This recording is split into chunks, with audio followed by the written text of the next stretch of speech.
Lexim nga Veprat e Apostujve.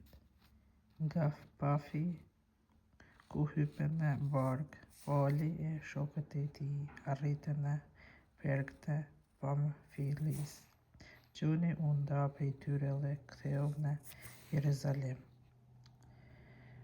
Ata u nisën në Perga e arritën në Antiokinë e Pisidës. Të shtunën hyn në sinagogë dhe u ulën. Pas leximit të ligjit dhe të profetëve, përgjegjësit e sinagogës dërguan t'u thonë: Vëllezër, nëse keni ndonjë fjalë ngushëllimi për t'ia drejtuar popullit, folni. Atëherë Pali u ngrit nga dhe la shenjë me dorë e tha: Burra Izraelas, dhe ju që besoni në hyjën, dëgjoni.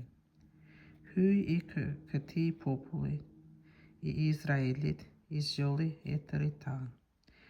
Ai e bëri të mall këtë popull kur ende ishte në leun e huaj në tokën e Egjiptit, dhe me dorë të pushtetshme e nxori nga ajo. Afërsisht për 40 vjet e rrethoi me kujdes në shkretij. Pastaj, pasi i zhdukui 7 kombet në tokën e Kananit, u alla në pronë me short tokën e tyre.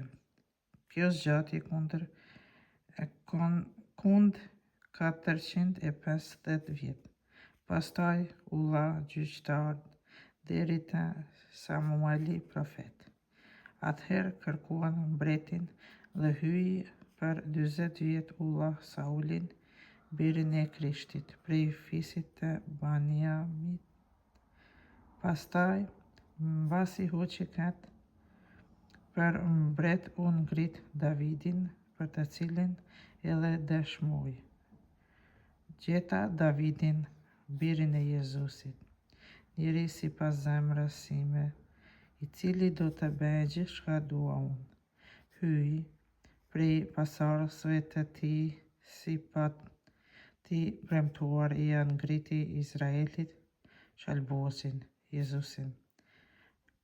Para ardhes së Jezusit, Gjoni i predikoi mbar popullit të Izraelit pagëzimin e kthimin. E kur Gjoni po i jepte fund misionit të vet, thoshte: Unë nuk jam ai që ju mendoni se jam, por ja, pas meje po vjen ai, të cilin unë nuk jam i drejtë t'ia zgjidh sandalet e këmbëve.